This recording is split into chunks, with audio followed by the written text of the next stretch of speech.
right, it's morning huddle time. Good morning. No, I'm not saying it works. I wish you I'm just saying it Godspeed. happens. Godspeed with all of that. I think that's really, really nice. I'm not sure what kind of success you're going to have with that today, because the world, my friend, has changed. Right. Latin American construction workers, they have different needs. They have completely different needs. These awards have a huge criteria that you have to fill out, and they usually have a community service or community relations portion. Makes them, the most productive with a high performance value, and sometimes it's 11 o'clock at night. Yeah. Funny, isn't it? Yeah, not for me. Not for me. At 11 o'clock, I am guaranteed to be snoring. So.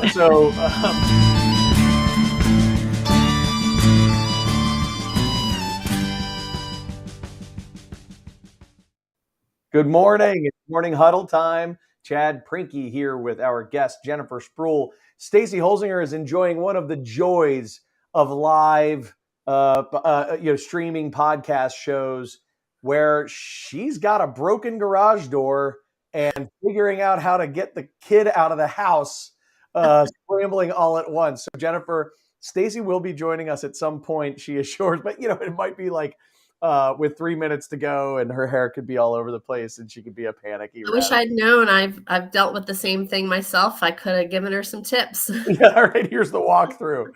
Yeah. First, press button A. Yeah, she's like, the garage door is broke. I don't know what to do to get out of the house. Like, it's the wonders of technology. So Jennifer Sproul's with us. Jennifer is with the Maryland Center for Construction Education and Innovation, or MCCEI. Boom. MCCCEI. But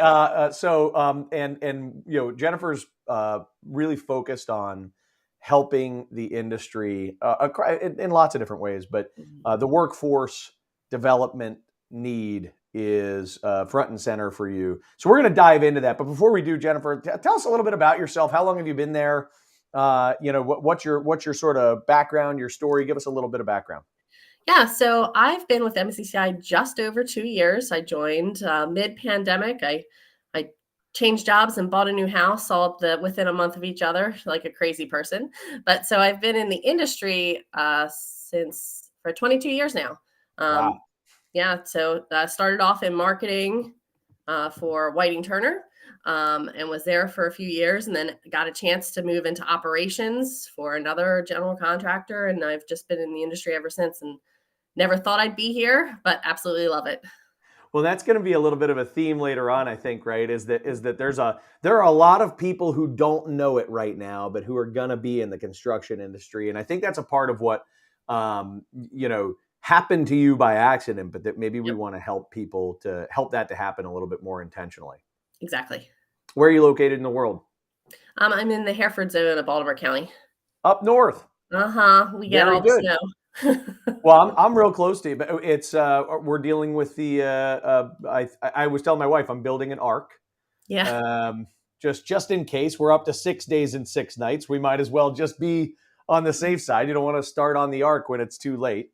It's if they say that the rain's going to stop eventually, but as we were talking just before, it was so funny. You said soccer practice is canceled for the third time in a row. Yes, it's been kind of nice. And I was just like, it comes with small benefits. Like, okay, it's been nothing but rainy and but it has been kind of nice to not have to run out to soccer practice. Though I have one kid in soccer and another in ice hockey. Ice hockey does not close. So neither has cheerleading. So there you go. Yeah. So we'll be doing our thing as per usual. All right. So let's dig into this thing a little bit. Talk a little. I guess first off, we've had conversations on the Morning Huddle before, several different occasions, about workforce development and the issues and the need.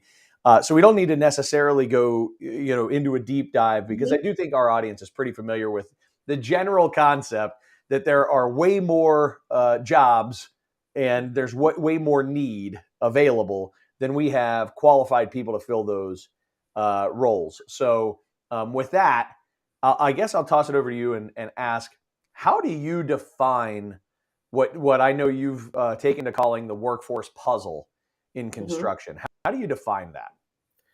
So the puzzle is there's not one reason why we've gotten to this situation. There's lots of reasons why there's not enough people in this industry.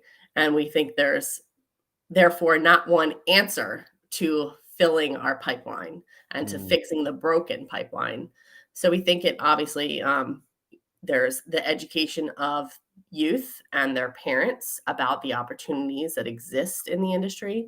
Yep. And we have a million ways that we're doing that.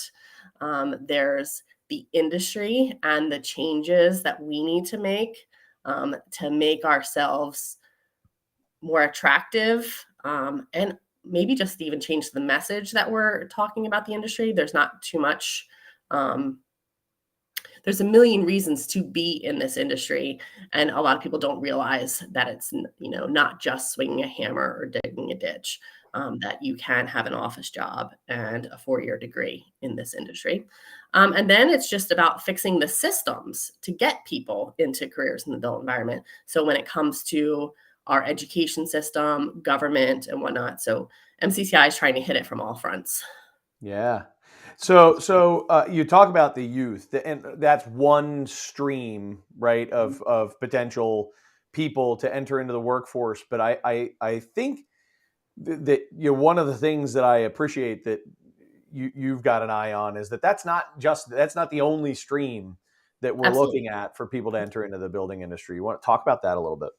Yeah, so I think their career changers are one thing that we need to be honing in on in the industry. There's a lot of people unhappy in their current jobs right now in America, and they have transferable skills that the industry needs to capitalize on. Absolutely.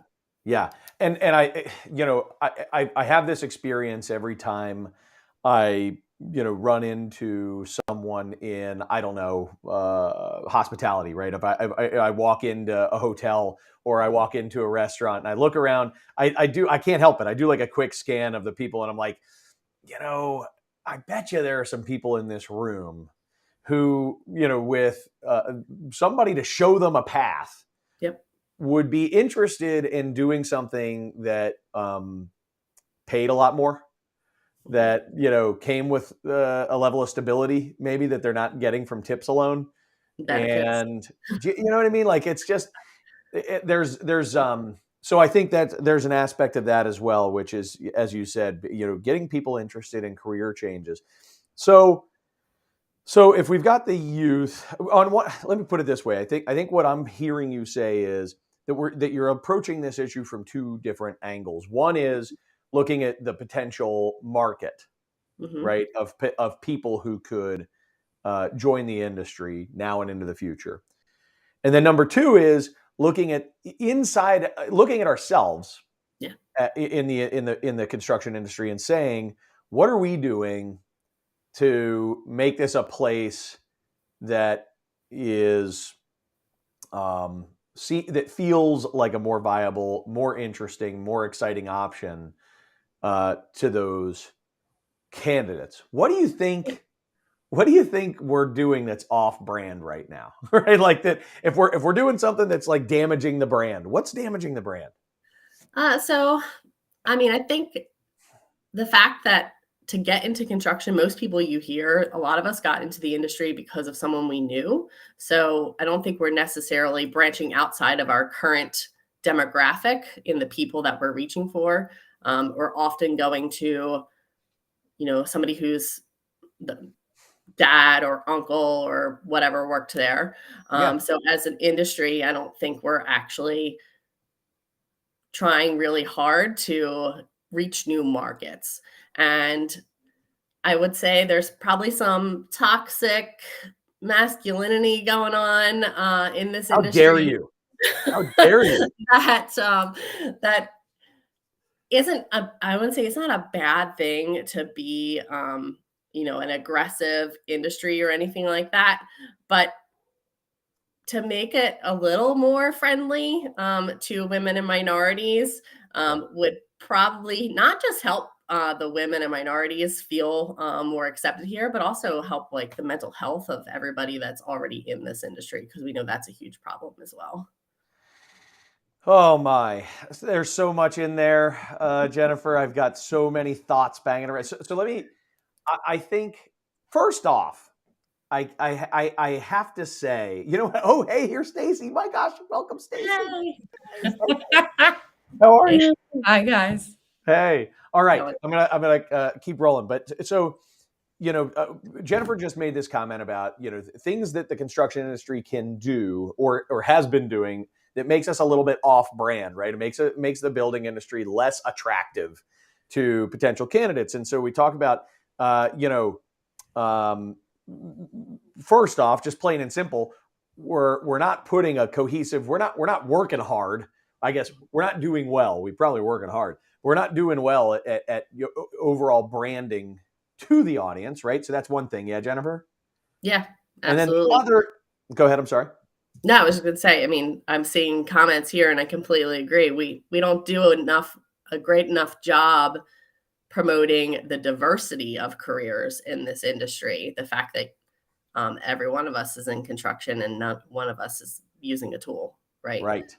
And that's been my whole career. I've been on job sites, never used a tool. So the fact that we are not changing, we're not promoting that, we're not promoting the technological aspects of the industry, the fact that you could be in software and be in construction. We're not promoting any of that effectively. Yeah, I agree, and I think along those lines, I want to talk about that one first. One of the things that we have to in the construction industry, we have to look at in comparison, perhaps, to other industries that are doing this, well, or doing a better job of branding and telling the story, and what are all the opportunities out there, and getting people interested and excited, all that type of stuff. One of the challenges that I think that construction faces is that the average construction company is very small, and that the average construction company does not have big marketing budgets or branding resources. And that for all of the good that they do, I know that they do lots of good, there are many various and sundry and disparate industry organizations, yours being one of them, but all over the place, lots of different industry organizations. And I don't see enough collaboration between industry associations and organizations that are trying to pool resources and brand collectively, and each one sort of has its mission, right? This one's representing that, this one's representing these values, this one's representing that governmental interest, and those different types of things. So what path do you see forward for fixing the branding issue? How can we develop a more cohesive story, and a story that talks about all the things you were talking about, the lots of different opportunities inside the construction industry, that not everybody needs to be carrying a wrench or a hammer. How do we fix the branding? What would you do to it? Honestly, this is why MCCI was founded in 2009. The industry came together and said, we need to do something about our branding. So we came up with this organization, or we came up with the brand called Build Your Path. It is focused on careers in the built environment. We have a guidebook that we give to every high school in Maryland, Delaware, DC, and Northern Virginia that talks about careers in the built environment. It is supported by industry. We wouldn't be able to get it out. It's very expensive to print magazines, so we wouldn't be able to get it out if it wasn't paid for by the ABC chapters, the unions, by the community colleges, and by industry. So industry is stepping up in Maryland to help change that narrative. And then we build, we have a podcast in which we interview people in the industry to talk about their careers, to try and change that narrative. And then we have video series that we do as well. They're all on our YouTube channel. So that's one way. If we got everyone in the industry behind us, I think we could be way more effective. We're a nonprofit, a staff of 3, and a budget of like $400,000 a year. There's not a whole lot I can do with that kind of money, but we're hoping that we'll be getting some more funding with the new administration coming in the state. But that right there is putting all the collective effort. We're a statewide organization. We're here. We are founded under Governor O'Malley to help this entire industry in the state. So, and I'm seeing my camera flicker. Oh, you're good. As long as stay still. Just Don't yeah. So I think as long as if we were to all get behind, because we do have multiple industry organizations as part of MCCI and as sponsors of ours. So we're here we're non-denominational. We're not pro merit chop, pro union. Right.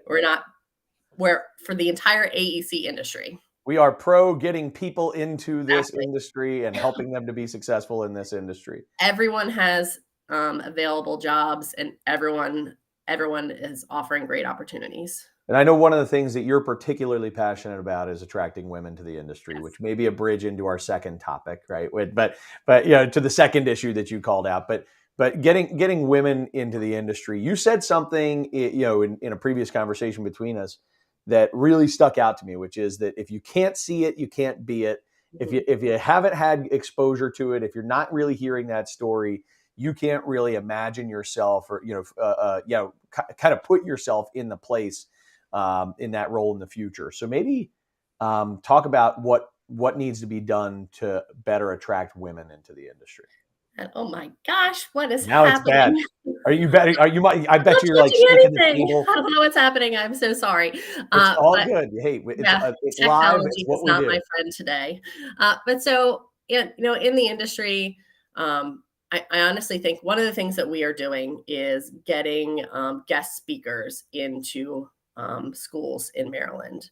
And we have a guest speaker program that if you reach out to me afterwards, we can sign you up. I want to get as diverse of a pool of people in the industry as possible so that when a teacher in, Garrett County says to me, I've got a classroom full of young girls that are interested in architecture, I can send a female architect that lives in Garrett County to that school and have them talk to them. And I just want to make sure that whoever is talking to the students is someone they can relate to, so that they see in themselves success. Yeah. I love that. And I think, so I want to bring it back to that thought of, what culturally, right? Maybe the construction industry has some vestiges of, a different time that, and maybe is a little bit behind, some of the curve or the norms when it comes to, I'm seeing one of the comments here, the idea of being male dominated versus male populated. I'm sorry? Male populated is better than male dominated. So I don't normally describe it as toxic masculinity, but I was trying to get you a little excited there, Chad. You did it. Yeah, I was. But no, but I think here's what my opinion, for whatever it's worth. I think that there are some pretty toxic that there are some pretty toxic behaviors that are actually totally glossed over.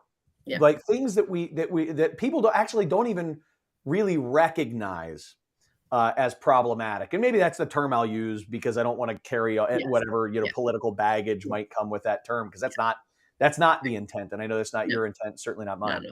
No. But I do think that there are some problematic things that when you walk into a construction company, depending on where you are, in the world, if you do see female employees, oftentimes you see they're all, in the bookkeeping department, or they're all in the HR department. Those are important jobs. And frankly, women are probably, in a lot of cases, there's a reason they're there. They were probably better suited, not because they're women, but these people were probably better suited to do those jobs.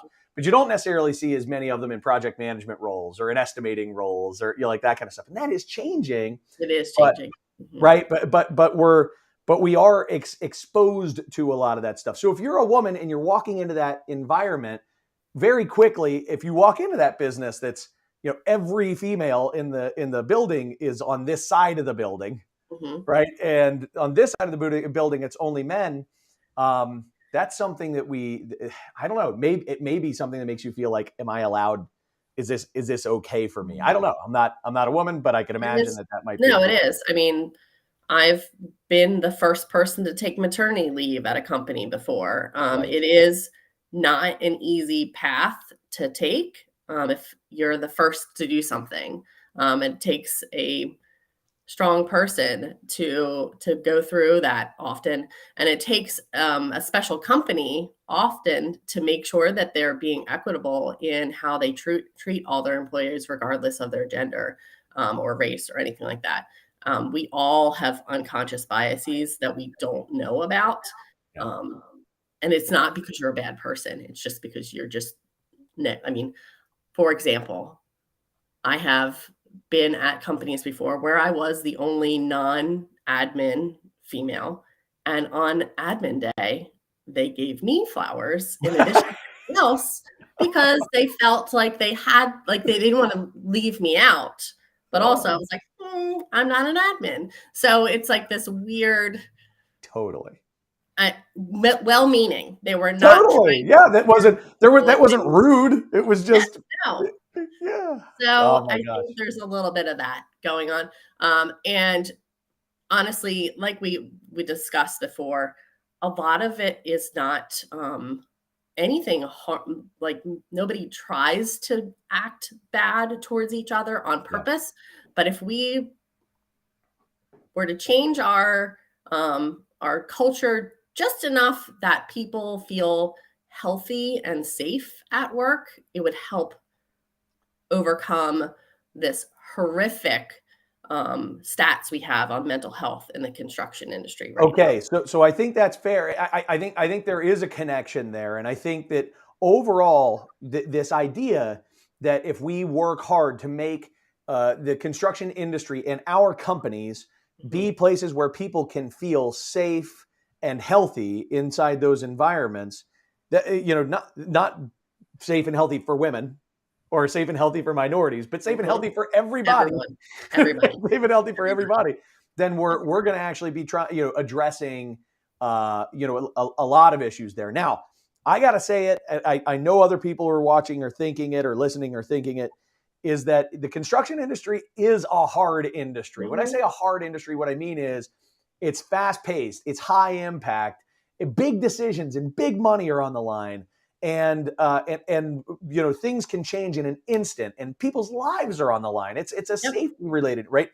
So I think there are aspects that of our culture around all that stuff that actually make us who we are. That there's a reason that, as a consultant, that I don't work in the industry, but I work on the industry, that this is the only industry I work on. Mhm. It's because these are the people I get. It's the world I understand. It's a pace that I like. It's a blue collar mentality of hard work that I appreciate. And so I think it's just important for us to find 90% of that's good. Maybe 10% of it is actually problematic, and to Absolutely. identify those things that make people overly stressed, right? Mhm. Feel singled out, or under particular pressure, because at the end of the day, we don't want an industry that's actually making people unwell. No, and there's been a lot of research done in the last probably 5 years or so on that. The Center for Prevention of Construction Suicide is a nonpartisan, again, resource with free resources that any company can go to online. I think it's preventconstructionsuicide.org or .com. I'm not 100% sure. But there's a million resources out there that you can. I've seen in comments, men don't know how to talk about their feelings, whatever. We know that, right? Most of it. But as a company, even without an HR department, there's free resources out there. You can do toolbox talks and whatnot to make your company feel a little better. And it's not because it's the right thing to do or a thing it can help your bottom line. If you're not losing time to people with mental illness. I mean, depression and mental illness cost the average American business millions of dollars every year. Well, as an industry, not the whole individual we, business, but a we're lot. losing we're losing people to other industries because of it. and Yep. and I'm personally, helping some of my clients with just that issue, where they're saying, what are we doing to create a healthier environment here? Because we literally have people leaving and going to other industries, not our competition, but leaving the industry, taking big pay cuts because the pressure is, too high, or the stress level is out of control. It's typically not it's toxic, but Right. it is, there's something in there that certainly isn't healthy. There's Yeah. something in there that certainly isn't healthy. And I think we can do better. And I'm glad to hear that those resources are out there. So I want to, because we're running out of time amazingly. I want to shift gears into, if I'm listening to this or watching this and I'm saying, look, I'm bought in to solving the workforce puzzle. I'm bought into being better at this stuff, but I have 23 employees. I have, I don't have an HR department. I don't have, all these different types of resources. Where would you steer them to make a difference in their company and to contribute both to what we're trying to accomplish in the industry and reap rewards from what they're contributing in terms of elevating, the quality, the number of and quality of qualified candidates? Well, one thing is, if they're local to Maryland, we have an upcoming symposium on October 27th at College Park, where we're going to be talking about that. And we have leaders from the industry talking about what their companies are doing around all of these things, around DEI, around recruitment and retention, around investing in the future workforce, and then around mental health. Our keynote speaker is Thibaut Bannikin. Super excited to have gotten him. He's a local hero in the industry for us. And then we have, additionally, we've got a webinar series that we've been putting on, again, talking about these same things about culture in your company, DEI, investing in training in your employees, and how, and then apprenticeships and how you can utilize those even in non-skilled trades ways too. So there's lots of resources that we've created as an organization to help companies, because we know the majority of construction firms are small businesses. Yeah. Yep. Agreed. And so that's wonderful. Good list of things there. And do you happen to know if you have counterparts in different states across the country? Are there other resources that you would steer people toward there? There are. I don't have a list of them off the top of my head, but if you're in another state and want to know, I can send me an email and I can absolutely connect you to someone. Okay, cool. Is it okay if they touch base with you on LinkedIn? Is that something that you would? Okay, Perfect. Cool. Yep. Good. So my biggest takeaway, and then I want to turn it over to Stacy for audience stuff. But my biggest takeaway to this point is, and I'm embarrassed to say, I'm kind of having this awareness in this conversation with you, Jennifer, that we're often trying to solve our workforce development problems on a company by company level by focusing purely on the pipeline of candidates and sort of saying, well, we just need to get the word out. We got to talk to more kids. We got to get into schools, and all those things are fair. And by the way, I think the focus that I've really seen on that in the past 5 years or so, from at least in the Mid-Atlantic, it's going to start to really pay off. We are going to find ourselves emerging from that. Like it's not an overnight thing, but I really feel like we've made a ton of progress there, and I can see you agree. But that I've always kind of thought about the other stuff like DEI and mental health and things along those lines more as like things we also ought to be doing, because like, darn it, it's time that we, be more forward thinking and just try to make your company. But I did not think about the direct linkage when it comes to the workforce puzzle in such a direct way until now. And so I thank you for that. That was it's been a very useful process for me. I hope for probably all of the viewers are like, yeah, Chad really is a dumbass. But I'm just coming around to.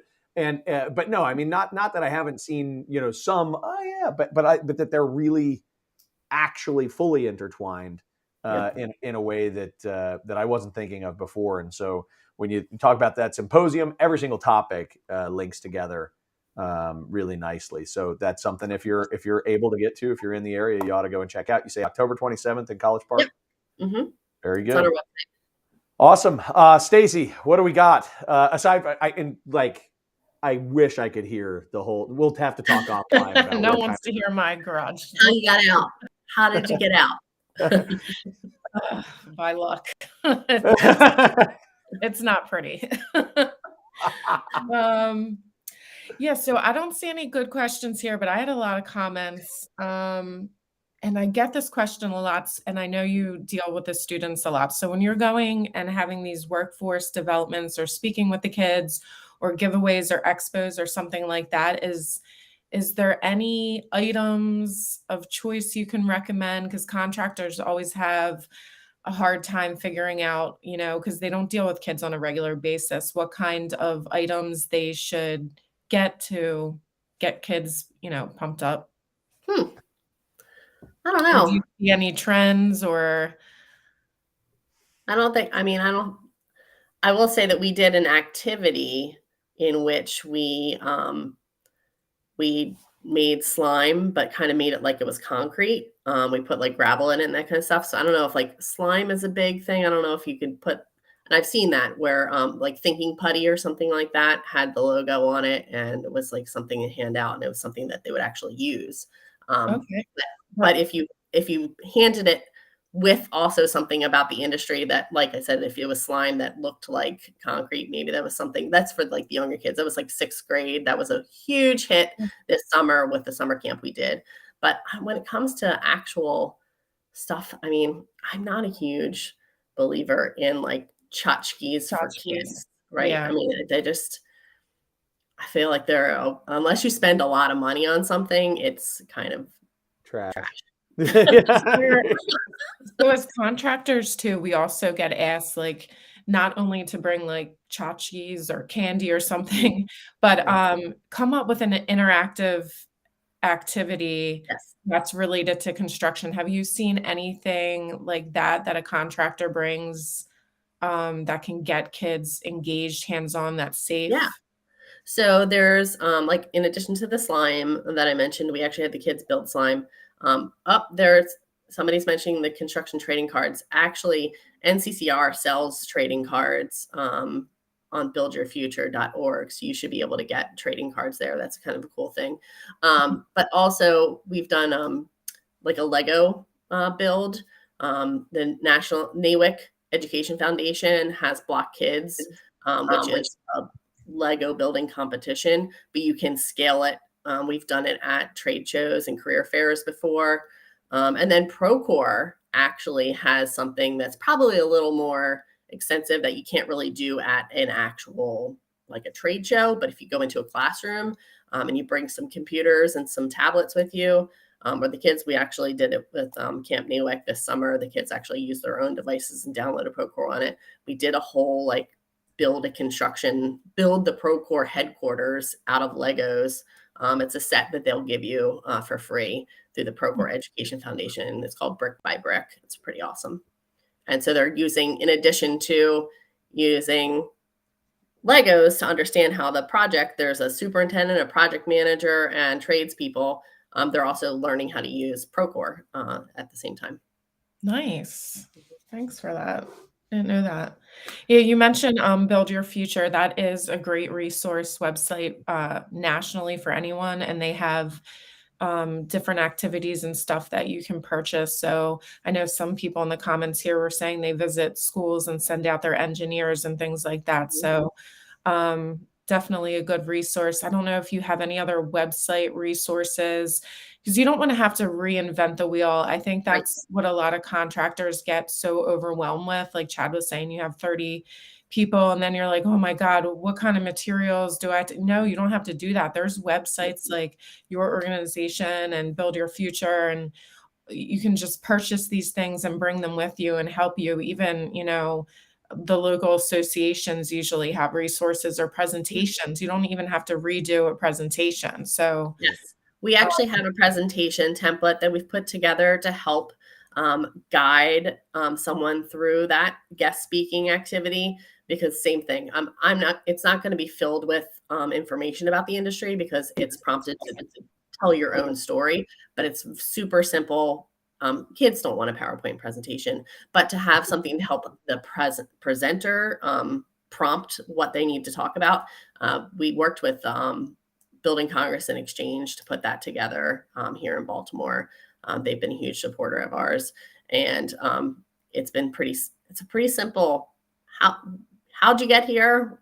What kind of training did you do? And what are some really cool projects you've worked on? And what, like, advice to your future self kind of thing. And it's been, or past self. But yeah, it's been really helpful for us. We worked with Kenwood High School here in Baltimore. They were trying to increase their number of girls in their carpentry and I think plumbing programs. And we just did a lunch and learn targeted on girls. We brought them Chick-fil-A, a handful of women from the industry. None of them were carpenters or HVAC or plumbing or anything like that. They were just women in the industry. And they beat all the goals that they had because these girls saw women that were successful in the industry. So just 1 hour could potentially have changed a whole bunch of lives. And just quick last question. When you're seeing the kids, is there any like one topic that really gets their attention or they're excited about? Like if it's a piece of technology or a specific trade even, is there anything that just every time you talk about it, that's where they get the most excitement from? So a handful of career fairs we've gone to, we will mention the fact that you can be a drone pilot at 16 years old. You can get your FAA pilot's license, and that blows all of their minds. And the fact that you can be in construction and be a drone pilot, they get really excited about that. And then also Trimble has that robotic dog spot, which even videos of that like gets them really excited. So if you can get Spot to come to wherever you're at, they get really excited about that too. Cool. So anything technology related, I think is a game changer for us. People aren't thinking about technology when they think of construction. And there's so much technology in this industry right now. I mean, especially in the last like 5 years alone. I think back to when I started and we barely had emails 22 years ago. We were still using typewriters in some places. And it's just kind of crazy to think where we are now as an industry. And we're just talking about technology in the context of hardware in that story, not even the software applications where, some of the best programmers and data scientists and things like that are being recruited and need to be recruited into the construction industry for what the future of this industry holds. So awesome conversation. Thank you so much, Jennifer, for joining. I want to take a quick. While you were talking, I was playing the Stacy role and reviewing all the comments because I never get a chance to. And so I was going through there. I do want to just really highlight George Nash, recent guest and good friend. He's specifically called out an opportunity for real life girls in construction on October 22nd in Roanoke, Virginia.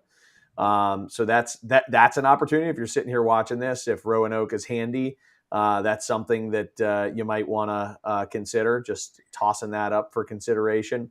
So if you want to learn more about that, connect with George Nash from Branch Builds. And then another comment, which was also George and Mark commenting, George Nash and Mark Drury, another past guest and good friend, commenting on the fact that when you send people out, send people that aren't George Nash and Mark Drury, who are 30 to 40 year veterans in the building industry, is I think all they're saying, if I could say that that way. But try to send your youngest staffers, try to send women, try to send people that feel more. Try to send people who are with diverse ethnic backgrounds, who have this ability to be, I guess, a little bit more representative and a little bit more easy to connect with for the youth. If you're really trying to attract the youth, you want younger people that are just getting in the industry, and it's good for them too to practice their public speaking skills in front of like a younger audience. Yeah. All right. Awesome. That's it. I just wanted to take a moment and call out those specific things because I think they are big takeaways. So Jennifer, any parting words? Thank you again so much for being with us. Anything that you want to say to close out? Just follow us on YouTube and LinkedIn. We've Build Your Path is our YouTube channel, and then MCCI on LinkedIn. We're constantly posting opportunities for webinars and other ways to engage with the industry. Awesome. Build Your Path on YouTube. Thank you so much. I'll check that out. And Stacy, anything for Jennifer before we let her go? No, I'm so sorry I was late today, but great discussion. And thank you for joining us as always. Thanks again. See ya. Thanks, Jennifer. Have a great one. Bye. So Stacy and I are going to kind of talk through what's coming up immediately. But before we do that, Stacy, I wondered if you had the Steel Toe Communications marketing tip of the week for contractors. Yeah, sure. So 2 things based off today's discussion. We talked about suicide in construction. I just want you to be careful when you're posting or marketing about this topic and not promoting suicide in construction, but instead thinking about resources on how to help and address the issue, not really just share, a lot of people just take the easy path and share the stats, but that kind of scares people away Right. from the industry. You don't want to do that. You want to talk about change and what benefits are you providing at your company to help address the issue. That would be my first tip. And real quick, second tip that relates to this discussion.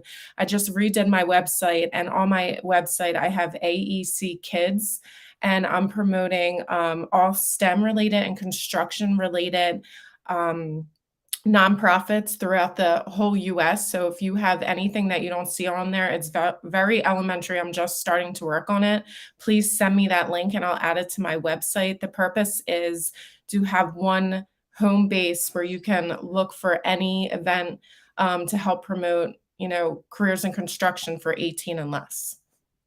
Awesome. What's your website? SteelToeCommunications.com. Excellent. SteelToeCommunications.com. All right. So next week, the Huddle continues on Tuesday, October 11th at 9 a.m. Eastern. We're going to have Hillary Gent, who's the general counsel for Davis Construction, joining us. I have recently had an opportunity to see and hear from Hillary in relation to a topic that I didn't know was as near and dear to my heart as it is, which is wage theft.